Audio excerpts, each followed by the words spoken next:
Now, the fact that we really don't have any other options, Congress will lodge. They declare war, but this war does really start in a place that you wouldn't exactly think. The war starts on the other side of the world, in the Philippines. Now, before we get into really the basis behind this, when the war begins, this really is going to be a seminal moment.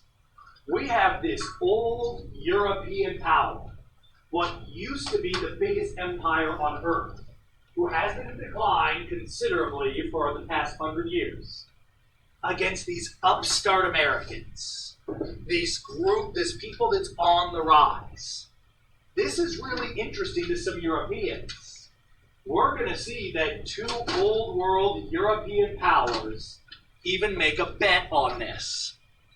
The King of England is going to bet his cousin, the Tsar of Russia. Well, no, he's going to bet his cousin. Like, his cousin. You get Mickey if they win. He bets him $100 million on who's going to win this war. Now, like I say, it is of interest to the Europeans. This is really a test of this new American power. This war starts in the Philippines. Now, I need to ask first, because there are a couple of things.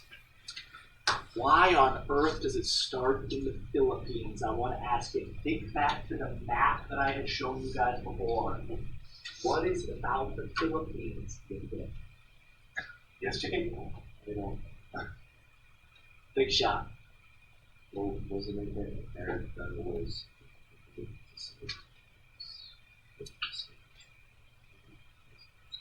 The Philippines is a Spanish colony. This is one that they had held on to throughout the years. Now, the Philippines are in a very similar situation that we've seen in Cuba. This anti-Spanish sentiment, they want to be independent. When the Americans show up, they are all too happy to see the Americans. Now I gotta ask, what is it about the Philippines that makes it very important to us? Why is it so geostrategically convenient? You think it's close to China? It's real close to China. The great prize of the imperialism game. This would be a real nice colony to have. We are going to send our brand new steel battleships across the Pacific. These new state-of-the-art floating artillery barrages, the Death Star of the early 1900s into the late 1800s, they steam across the Pacific. Now, it's going to take a couple of weeks to get all the way from the United States across the Pacific to the Philippines. But when our brand new steel battleships arrive, they're going to be presented a situation that they didn't even think was possible. When they get to the Philippines, they see the Spanish Navy at anchor in Manila Bay. But it gets even weirder than that. When they arrive in the Philippines, they see the Spanish Navy that has yet to upgrade. The Spanish Navy is wooden ships powered by sail, going up against steel battleships that can launch these 100-pound shells upwards of 20 miles. When they get to Manila Bay, they see the old world Spanish fleet and they say, you have two options. You can try to fight against us, or you can surrender. Now, I have to just kind of make this point. We are a brand new power. We're on the rise, but we're really yet to be tested against what used to be the biggest empire on Earth. Are they going to surrender to this brand new power? You'd think. Yeah. They prepare for battle. You know what that includes? Raising the sails and waiting for the wind to blow. This is a disaster waiting to happen.